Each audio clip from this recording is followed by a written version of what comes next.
Hello, Trails of California viewers. Today we're doing something a little different. I'm really excited to be filming this video on my channel and on my social media pages. Are requested the active viewers to send in questions that I could answer for you guys. I've never done this before, so this is something kind of fun and different for me. And I hope it's fun for you to watch this and maybe learn a little more about me and my channel and my path forward. I got some really interesting questions submitted to me. I got a handful of those that I have am going to be answering today. And at the end of this video, I plan on doing a small raffle. This is the new hat right here, TCA, and on the back, I don't know if you can read that, ride on, ride safe. My slogan that I say at the end of every video. So some cool new features on this hat, the channel branded hat, and one lucky viewer, somebody that submitted questions today, will have a chance to win one of those hats. I'll send it to you for free. Um, and another rule is I had some really great viewers who sent me 3, 4, 5 questions in some cases. I'm going to accept 2 questions. I'm going to answer 2 questions, and that'll be worth 2 raffle tickets at the end. The people who just submitted 1 question, if I read them off today, you'll get 1 raffle ticket. So the people who asked more than 2 questions will have a higher chance of getting that hat. Okay, I had to move locations real quick. I had a few people crowd me as I was filming just a moment ago, but new spot, here we go. I'm going to get straight into the questions. Starting with Kawabus, at Kawabus. I'm going to answer 2 of your questions today. Your first question was curious to know how you develop the stories and facts around the routes that I do on my channel. Thank you so much for that question. That's a great question. Really, it takes quite a bit of work whenever I film a vlog or any video in itself. It takes at least a week or 2 of research ahead of time to try to develop interesting facts, like points on the different routes that I'm taking, uh, kind of like developing the story that you want to tell your viewers. Takes a while. It's sometimes, like when I first started doing my vlogs, it was just grab my camera and go and just kind of speak on what I'm observing. But now, especially this year when I've gone out to film vlogs, I try to have at least like a half dozen like interesting points of reference and a little bit of knowledge about where I am and the things I'm looking at, the things I intend to see, so that when I actually run into them on my bike on camera, I have some more factual information to share with the viewers. I feel like that is very beneficial, and it takes a couple weeks of research beforehand. So it's not, what I liked about vlogs is that it's really a easier editing process and filming process, because it's really just you go out, you film, you turn your camera on, and you have one big shot that you can just cut down and edit really quick. I've really enjoyed the new style that I've incorporated with my vlogs, by adding more facts in and more informed points of interest. For me, it's been more interesting. It requires a little bit more work, but I really think the payoff is big. And I hope you guys enjoy that too. Thank you, Kawabus. I have another question from you too, so you're going to end up getting 2 entries into this contest. Thank you so much, and thank you for being a member. Have I ever thought about incorporating light gravel into the routes to connect the paths that I display on my channel? Great question. My channel is primarily focused on displaying Class 1 bike paths across the whole state, but it's not limited to that. It's just that with the resources that I have kind of brought myself to that point of just really displaying the Class 1 paths.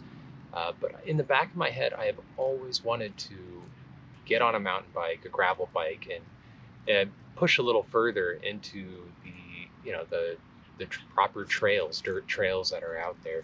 So the short answer is yes. I plan on doing that in the future, more so than I have already. All right, next user, we've got a question from @Marcus Veltri, and here's your question. Have you heard about the efforts to extend the Aliso Creek Trail to the ocean in Laguna? Would be curious to know your thoughts. Seems like a golf course is making it pretty difficult to extend it to the ocean. Also, love your channel. Thank you, Marcus. I really appreciate that. Great question. And yes, I do know a little bit about that extension that's happening. Uh, I love the Aliso Creek bike path. It's one of the best bike paths in Orange County, South Orange County for sure. And it's really a shame that that final mile uh, is disconnected from the ocean. Being able to go from the ocean all the way up to Trabuco Canyon, close to Cook's Corner, I believe, uh, that would be such an asset and resource for South Orange County. Unbelievable. You are completely correct. There is a place called the Ranch Golf Course that is causing issues. So yes, there is progress, and I believe by 2025 there should be a resolution because there's outstanding funding to close this gap. And there is a group online called Aliso Last Mile. I'll leave a link in the description here of this video that is trying really hard to push the bureaucracy of this through to get that asset, that resource of an amazing bike path to connect to the ocean down in Laguna. Let's really hope that 2025 happens. If that's the case, I'll be there for the grand opening. And that would be incredible. Because of this question, I'll keep definitely informed on this situation. And I'll try to update as much as possible, as much as I find out. So follow the social media pages, and we'll see if this comes down to an actual solution. Thank you so much, Marcus, for that question, and I hope my answer helps. All right, next question comes from @JohnBurwell6609. Hello, John. Thank you so much for your questions. I'm going to answer two of your questions today. Here we go. What made you decide to move from Southern Cal to Northern California? Am I coastal or inland? Great, curious questions. I have kind of a big answer, but I'm going to try to give you the short answer overall. I currently live inland in Northern California, and I moved from Southern California to Northern as kind of a journey due to the pandemic in a lot of ways. I lived in Orange County originally, where I started the channel, and during times in the pandemic, I actually lived in Central California for job opportunities and more affordable housing. I ended up moving to Northern California just to secure some of those just basic necessities, really. And it's been actually kind of a great change for me to all of a sudden have access to the northern part of the state. When I was in Southern California, you kind of get into this bubble where that's the only part of the state that exists. So I've really opened my eyes up to Central and Northern California in a way that I didn't like when I started the channel. And I think it's actually been a really good thing for me personally and for my channel. So I'm very excited about the future on all aspects. California is an incredibly diverse and beautiful place. You have to explore it all, and I have way more to see. So thank you so much for that question. Okay, and another question from @JohnBurwell. Have you considered entering any of the local organized tour rides in your area and doing an episode on them? There's many to choose from, and you are correct about that. Yes, absolutely. I would love to get back into doing tour rides. It's something I used to do in my past when I lived in Orange County. I definitely did some rides. The Amtrak Century from Irvine to San Diego, I did that multiple years. I know there's a big 100-mile ride in Big Bear down in Southern California that I would love to do.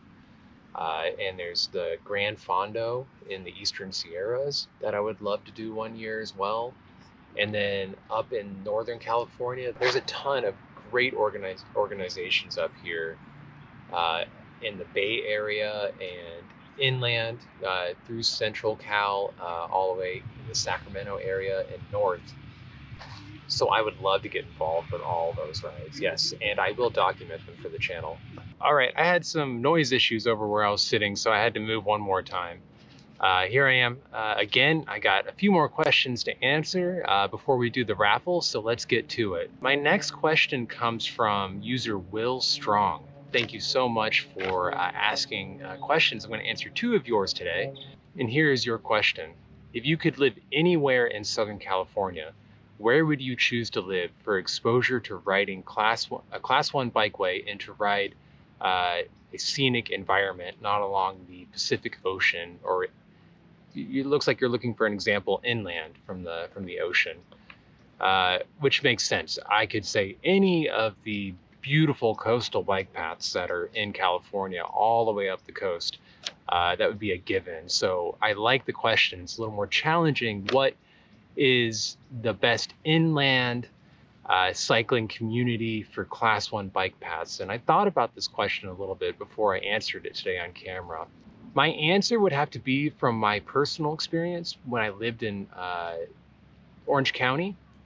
I really love the northern part of the Santa Ana River, kind of around the Chino Hills State Park. That was a beautiful area, kind of close to Brea and Yorba Linda, and actually on the border of Riverside County and Corona. That section of Orange County Riverside is spectacular and has a lot of great regional parks in the area. And being able to connect to the Santa Ana River, the class one bike path, the bikeway that's there, is such an incredible resource that also takes you outward and to other inland areas of Irvine, Santa Ana, Orange, Anaheim. So for me, that would be a top tier area I would like to maybe live in again one day. So as far as areas that I've explored and things and places that I'm most familiar with, that would be my top tier answer if I had to move somewhere tomorrow. And thank you so much for that question. And we've got another one from Will Strong. Your second question, which will get you 2 raffle tickets. What is the mission of your channel, Cycling Infrastructure Advocacy, exposing your audience to cycling trails that they might enjoy? I am sometimes unclear on the channel's objective.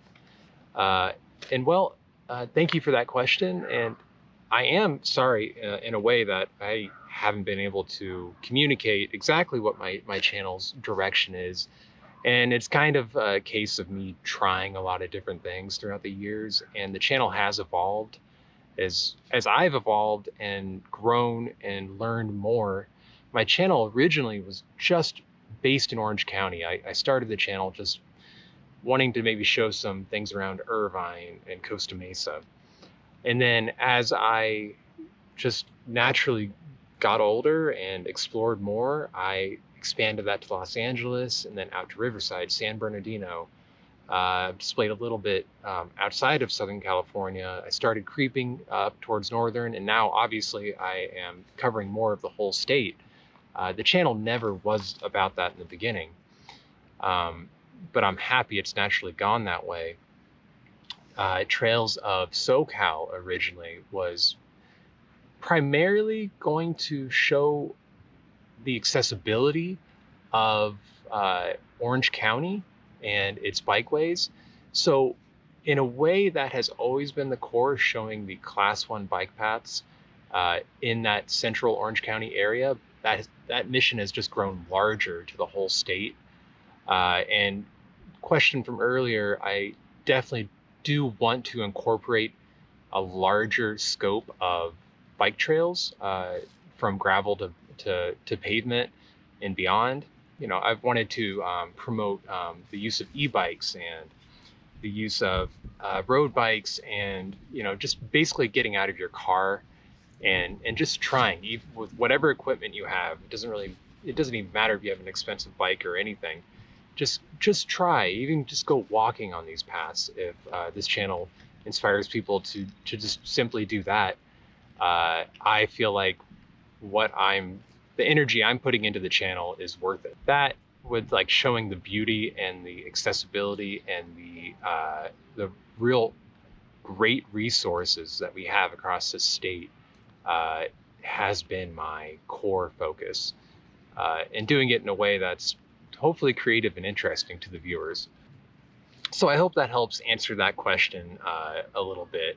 So thank you so much, Will, for those questions. You just got 2 raffle tickets for the raffle in a few moments. All right, moving on. So next up, we have a few single questions.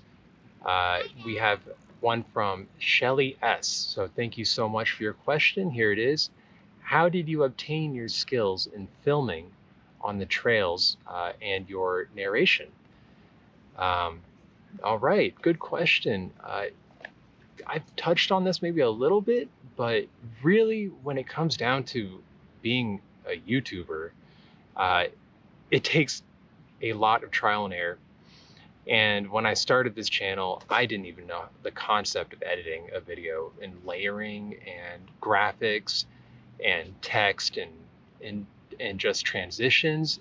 The concept in my head of how to actually complete that, I it was really hard for me to wrap my head around it. And over time, I just slowly, got on Adobe and just day after day, just kept putting hours into editing and figuring things out slowly. Like my methods to learn are I just take one step at a time and I do things one slow step per day. And I try not to exhaust myself with learning because there's so much to learn when it comes to YouTube editing and production. And not just editing, but actually filming and kind of like directing your own shots, really, in your own style. And it's something I've really embraced and grown to love. It's my main hobby and thing that I do in my free time. If you have the passion for it, it's definitely a really fun hobby and way to spend your time. So thank you so much for that question. Okay, we have another question from Tammy G.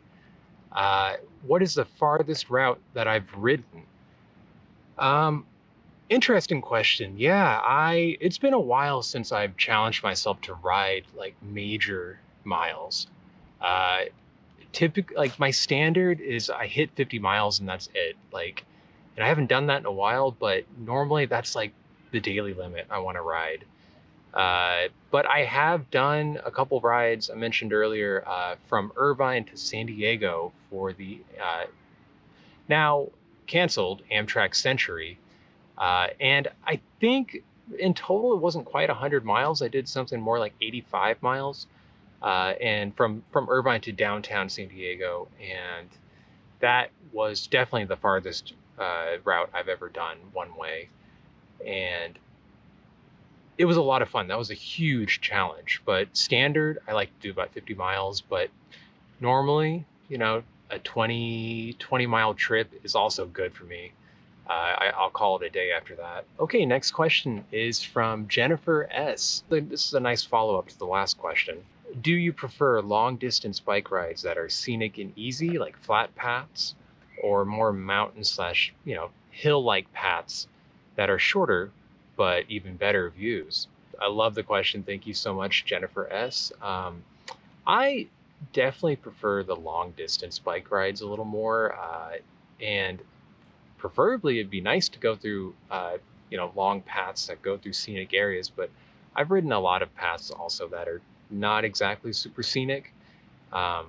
I just like being able to put my head down on pavement and not having to worry as much about hitting rocks or tree stumps, when you're mountain biking.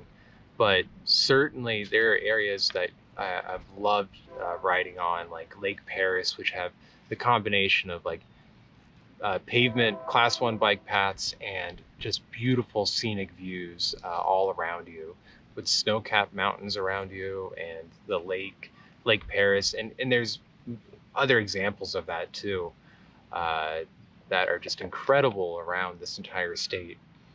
So I guess my answer is yes, I do definitely prefer the long distance routes that are maybe a little less scenic, but a combination of the two is definitely a great thing that I like to incorporate more into my cycling ridership. So thank you for the question.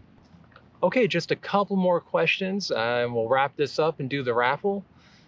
Our last commenter right here, Marlia R. Thank you so much for submitting 2 questions today. Question number 1, what are the most challenging trails you biked on and or filmed for? And that's a really interesting question with a few different layers to it. And I'll maybe talk to you about one example of my time when I did my very first vlog. And up to one of my more recent vlogs, I have definitely had challenges that are off camera that don't get displayed because it's maybe after the fact or in the middle of my rides. I had to deal with some of the funniest things. And the very first vlog that I ever did was me riding on the northern part of the Santa Ana River in Riverside up to Mount Rubidoux. And that day I came very underprepared. It was over 100 degrees that day, really hot. By the time I was returning and heading back that day, I had a flat tire and basically had to walk my bike all the way back to my car, the starting point. So the vlog shows my whole journey one way, but my return journey took me twice, 2, 3 times as long to get back to my car because I had to walk it with a flat tire and a bike that was non-operational. And I've dealt with that on a couple of occasions too. It also happened to me when I was filming a video in Central California last year in the Owens Valley. You can watch those videos, they're on the channel, but it doesn't show kind of the struggle that I had with flat tires. And so filming wise, yes, those are the biggest challenges, and just sometimes pushing yourself really hard to film something on hot days or really cold days have been kind of the most challenging things for me to kind of deal with, because sometimes I have to spend a lot of extra time with the camera, setting up drone shots, setting up GoPro shots, speaking on camera. Sometimes I have to speak on camera multiple times, and the longer you're in the sun or in the cold air, the harder it kind of becomes to film vlogs. And that's the stuff that really isn't on camera. It gets cut out and edited out. So thank you. If you want to hear more about that, I'm happy to talk more about it in the future. But I hope that answers your question. Okay, and the final question for today's video, and your second question from Marlia R. Are there trails outside of California that have caught my interest? Would you make a video of a trail outside of California? Short answer is yes. I would love to one day. That'd be actually really cool. Seeing trails in other states, other countries, and there have been a number of interesting trails that have popped up throughout my journeys of researching California, but beyond, like the Great American Rail Trail that's connecting from East Coast to West Coast. There's so many sections of that bikeway and a rail trail that I would love to just go and see one day. Maybe one day it'll be complete and I can do a full cross-country tour. But in the time now, it'd be really fun to just visit other states and see the completed sections of that trail. And there's been areas of locally close to California, areas of Nevada and Arizona and Oregon that I would love to check out. There are so many other great resources in other states around this country. And then beyond the US, I'd love to go visit the Netherlands and Denmark. It's some of the best European countries for cycling. Some of the best examples of cycling in the world are in those countries, visiting Amsterdam and beyond. Now, I don't have any specific trails out there that I am targeting, but I just want to drop myself into the middle of that city or in the middle of those countries and just kind of absorb what the culture is like for cycling in those areas. I would find it so fascinating just to speak to somebody, I don't know, at a bar or something like that, and just ask them, like, what do you do to commute? What do you enjoy the cycling infrastructure, or is it a hindrance? Is it a benefit? I I would just be thrilled to drop myself into a place like that and learn from other cultures, other cycling cultures. So yes, definitely. US, I want to visit more cities and towns and states, and I would do it for this channel. Internationally, I would love to go visit other international countries too, doing the same thing and learning more about how I can be a better bike advocate. So thank you so much for that question. I think that was a really good one to end on. And right here, if you've made it this far, we are going to be raffling off a brand new TCA hat. I hope you can see that properly. I'm sorry if the lighting's not that great. The new text on the front and on the back. I'm so excited. I'm going to be giving away one of these, and we're going to draw it from the hat itself. So all the entries, we got them all right here. People that ask the 2 questions, they get 2 entries each. All right, here we go. Drum roll, please.